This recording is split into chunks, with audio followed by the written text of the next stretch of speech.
Hello and welcome to Love and Meaning, a podcast with your host, Christelle Robinson Tiedemann. So today we're going to talk about something really cool. And we're going to talk about your brain versus consciousness.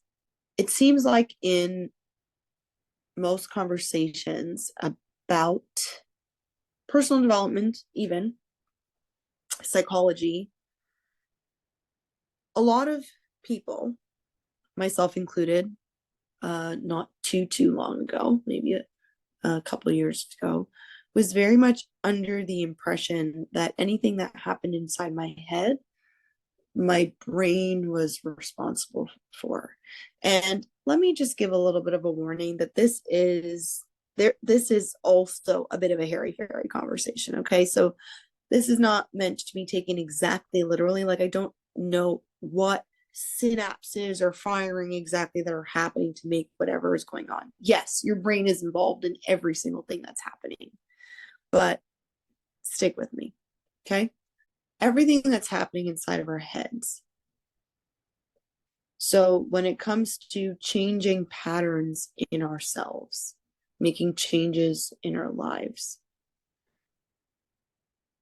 most of the time, people are referring to their brains as being responsible for these things. But our brain is actually wired to do specific things. And we are responsible for using our consciousness. So that is the part of you that is beyond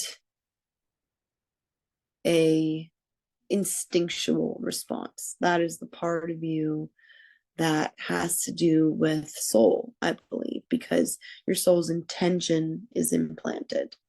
This is the part of us that moves above habit, that moves above the routine or what we're used to. It's that part that says, I'm going to do something a little bit different. I believe that this involves heart, and I believe this involves feeling. So we often think that thinking is the way through everything, but feeling is also very much important in terms of making changes in our lives. And I believe that feeling is completely overlooked as an extremely powerful tool in taking control in your life and having a lot of power in your life.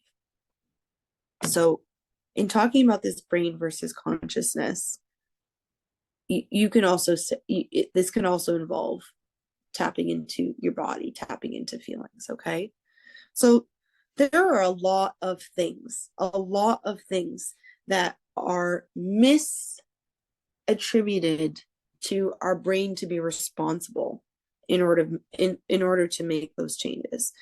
I'm not going to cover all of those things, but there's 3 things that I want to talk about today that we think our brains are going to help us with when we need to tap into our consciousness. So this is when it's really important to start doing that deeper work. Start doing, I like to call it inner work, but you can call it personal development. You can call it anything that you like, but tapping into learning how to be intentional. So the first thing that I'm going to bring up, I'm going to call categorization. And I'm going to use this example to help to describe this. So when my husband met me, you know what? It's not even just my husband. Literally, when anyone meets me, I have a very bubbly personality. I'm very talkative. I'm very outgoing. I am most definitely not shy. I'm really good, in meeting new people in novel situations. You can kind of throw me in and I'll be okay, like I can find my way through. I'm personable and stuff like that. So when my husband met me, he saw this bubbly, outgoing person, and he made all of these assumptions in his head around what a person that presents like me is. Then he really got to know me on a deep level. And he has even said to me, there's a whole lot of false advertising going on here. And he was saying that jokingly, guys, before anybody gets on their high horse. But he realizes now that the impression that he had of me when we met does not by any means demonstrate the depth of who I am. For one, I need a lot of alone time. A lot of alone time. I get very overwhelmed and very kind of clogged up. My energy gets tight and I become really kind of energetically dense if I am not given space to myself to kind of release and empty my centers. So my husband is a person who likes a lot of closeness, and I'm a person who needs quite a bit of space. So we've had to come to each other's mediums throughout our relationship in order to kind of meet each other's needs and also provide the other person with, what they need. So he very much assumed that this really bubbly, outgoing, loud, talkative, friendly, not shy person is gonna love going out, is gonna be super duper social all the time. Well, my husband is quiet. My husband is quite reserved, people say. My husband is the one who likes to go out, and he literally like jumps up and down and has a little bit of a celebration when I'm like, hey, let's go out for dinner, because most of the time I want to stay home. The best way to describe me, guys, is a homebody. I like to be at home in my house with my blankie, with my tea, my mug. I like my little caves. Like I like my spaces, and I make them really cozy, and that's my happy place. My happy place is my home. And it's funny that he's a lot shyer than I am, but he is the person who really, his happy place is being out in environments. He really loves being in new environments, and I love being in familiar, cozy spaces. So that example was to share that one thing our brains do, our brains love to put things into categories. And that is an evolutionary technique that helped us with survival in order to keep us safe. So in order to keep you safe, your brain would characterize, really, really loud with like potential danger. Like I'm making a very crude example, but it made sense for our brains to do this thing where it puts things into categories so that we can make sense of our life, so that we can have a sense of control, and so that we can keep ourselves safe. We have come, it's 2024, we've come a really long way in psychology, in all sort of scientific study. Every single one of us, if I asked you right now, like, are you aware that people are not necessarily like what they seem like? What would you say? Yeah, of course. Duh. Hello. Don't judge a book by its cover. We all know this, right? Yet still, every single one of us looks at other human beings and immediately puts them into a box based off of whatever behavior is presented in front of you, puts them into a category or a box that neatly describes this person is blank. So-and-so is like blank.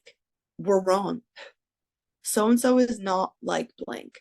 So-and-so might be presenting that way right now, or in this current scenario, this person is like this. Every single one of us is many things. All of us. I am many things. You are many things.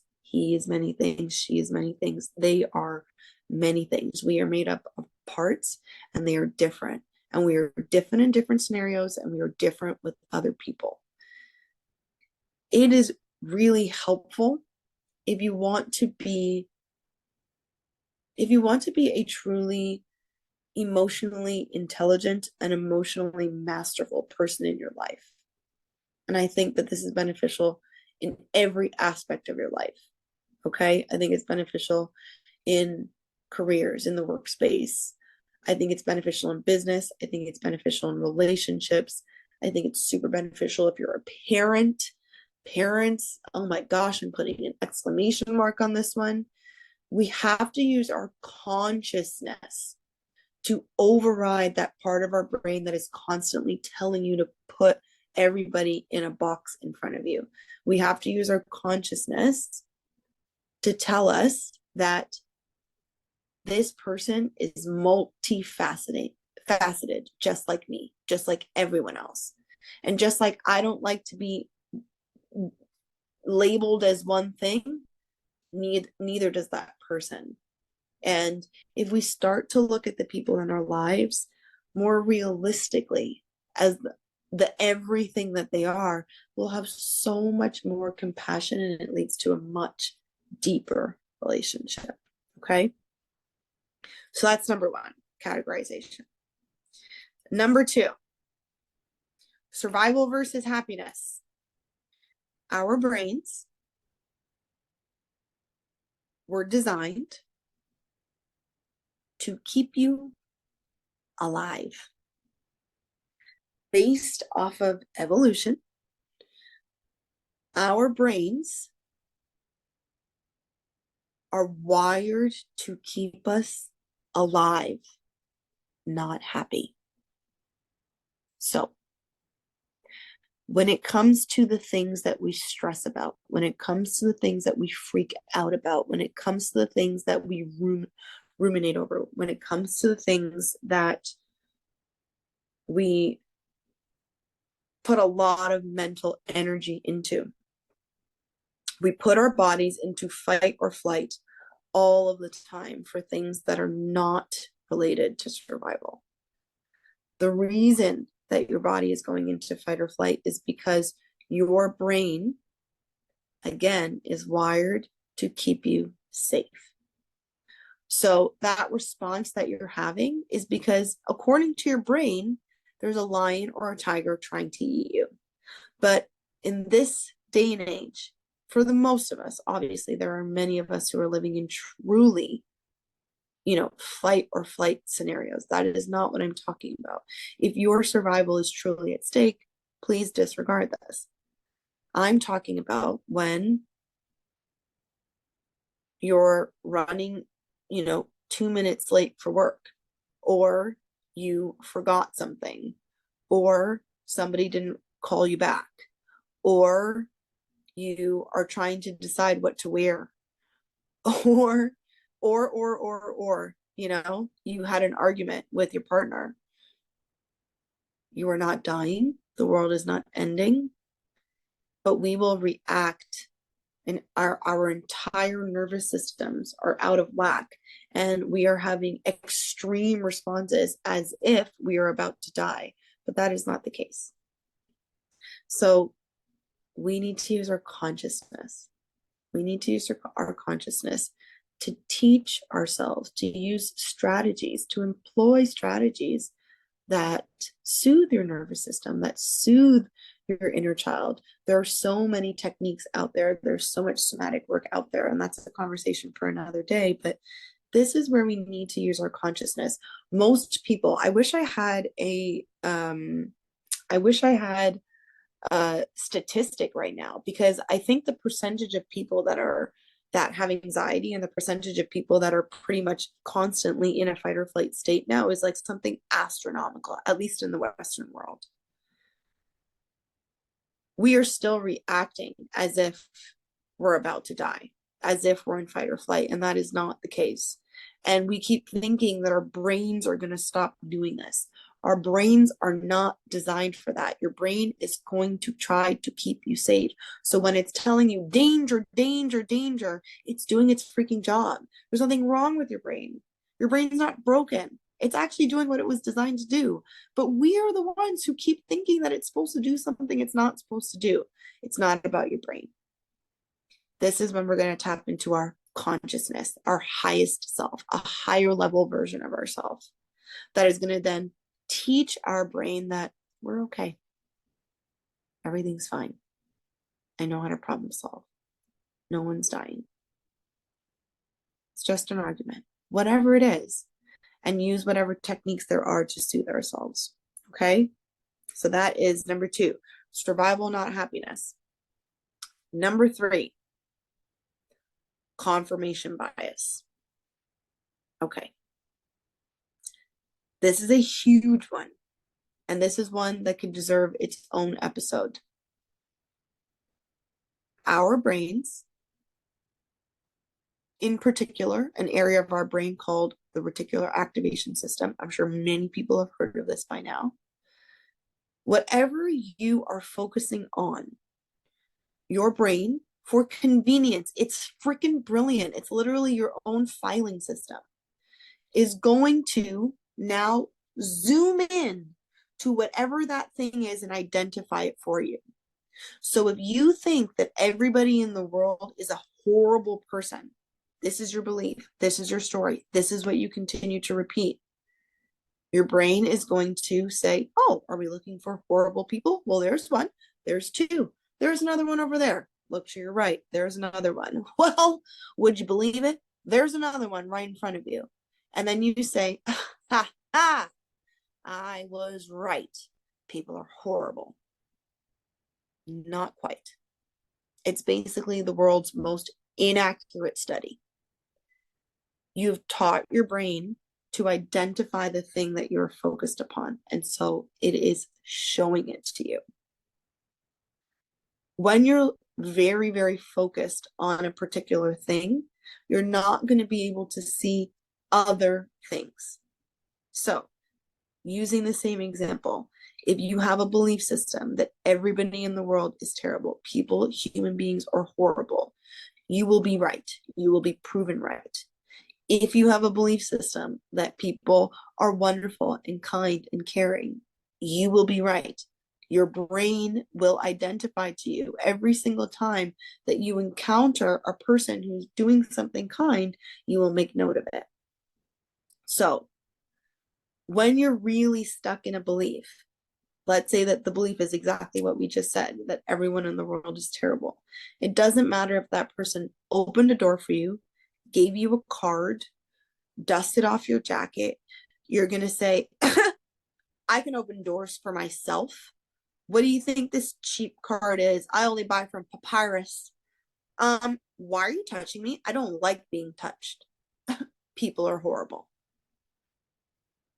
The exact same thing could happen to somebody else, and they could say, oh my gosh, thank you so much. What a gentleman you are.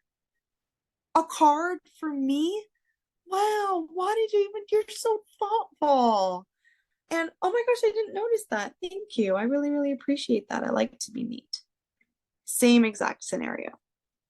Very simple example. I understand that this is silly, but I just want to show you that if you expect that your brain is going to show you something different than you believe, you're asking it yet again to do something it's not trained to do something it's not built to do.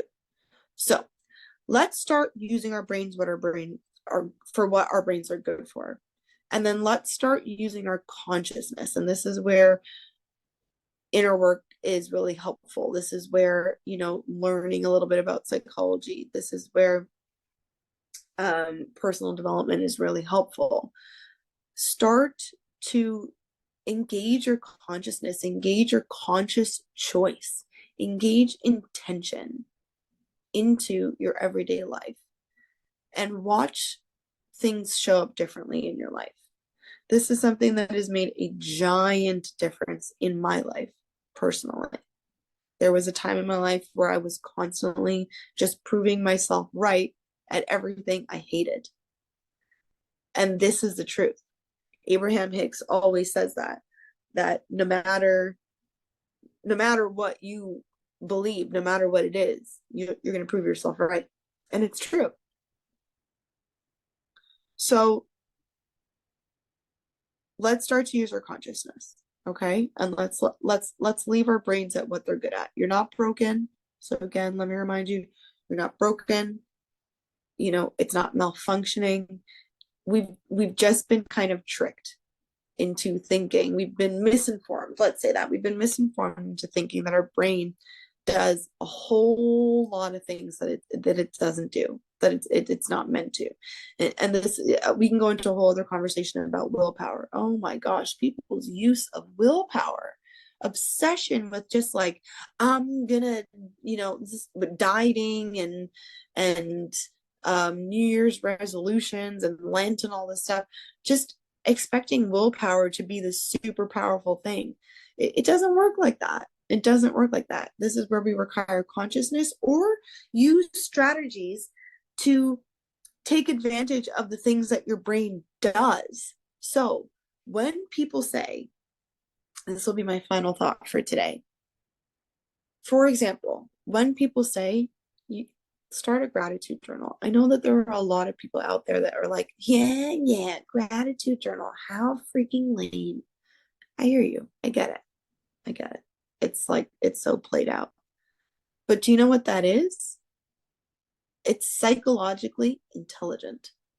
Because what that person is doing is priming their brain, priming their reticular activation system to identify things they're grateful for, even when they're not trying to.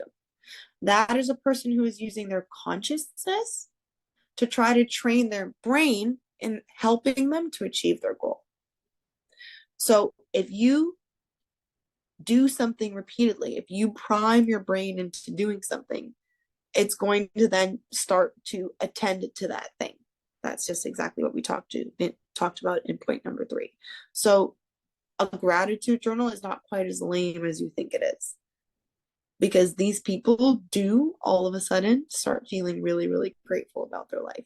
And it's not a trick and it's not forced. You know, there are examples of where that can be very, very forced. You know, we'll talk about affirmations in another day, because I think people totally misunderstand the use of affirmations. But there's really some brilliant science to that. There are a lot of ways that we can take advantage of the categorization, of the survival aspect of our brain, and of the confirmation bias.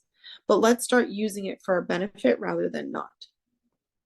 All right, science lesson is done for today, and I'll see you in the next one.